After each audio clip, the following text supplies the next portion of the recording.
अभी हम इसका दूसरा सवाल करते हैं। ड्राफ्ट प्रॉफिट निकालेंगे भैया।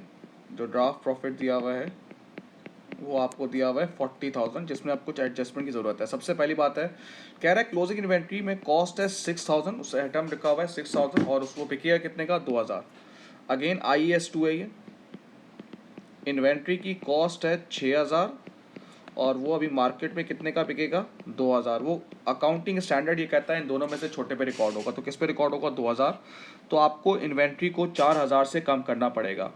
Closing inventory is directly related to profit. अगर क्लोजिंग इन्वेंट्री कम होगी तो प्रॉफिट भी कम हो जाएगा 4,000 से, ठीक है भाई। और क्लोजिंग इन्वेंट्री यहाँ पे एडजस्ट कर देंगे, 4,000 से कम हो जाएगा। सेकेंड, प्रीपेड एक्सपेंस आपने रिकॉर्ड ही नहीं किया, तो आप रिकॉर्ड कर देंगे भाई।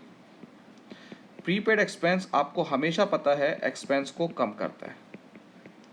जब एक्सपेंस कम होगा तो प्रॉफिट बढ़ जाएगा, ठीक है ना। और प्रीपेड एक्सपेंस है तो वो कहाँ रिकॉर्ड होगा भाई, अदर रिसीवेबल में, बैलेंस शीट में 500 से रिकॉर्ड हो जाएगा। थर्ड देखते हैं भाई, अक्रूड एक्सपेंस रिकॉर्ड नहीं है। अक्रूड एक्सपेंस को बढ़ाता है, इंक्रीज करता है।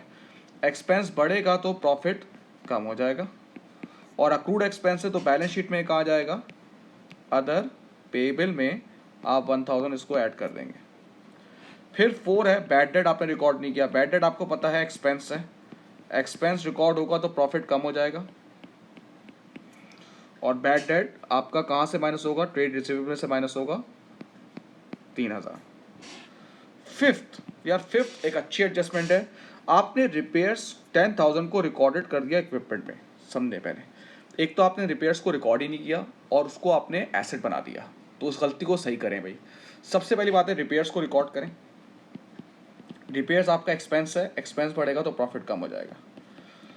अब जरा देखें, गलती से आपने एक्सपेंस को एसेट बना दिया, तो उसका मतलब है आपकी एसेट की वैल्यू बढ़ रही होगी।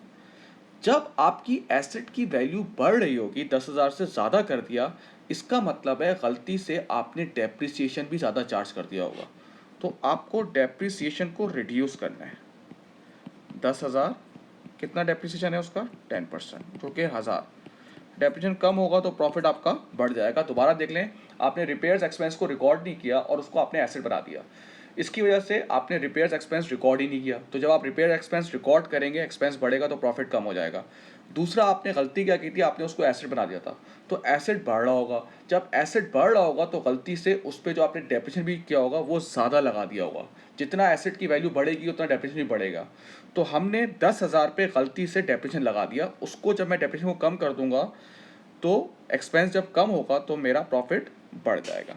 ये आ जाएगा 23,500। अब इसका इक्विपमेंट में क्या होगा, 80,000 का इक्विपमेंट था, इसमें मैंने गलती से 10,000 रिपेयर्स के ऐड किए हुए थे, मैं उसे माइनस करूंगा। देखिए बेटा, जब डेप्रिसिएशन लगता है तो एसेट की वैल्यू कम होती है, तो जब डेप्रिसिएशन को कम करेंगे तो एसेट की वैल्यू बढ़ जाएगी +1,000 से। अब आप ये करेंगे तो वो बैलेंस आ जाएगा, ठीक है बेटा। Thank you.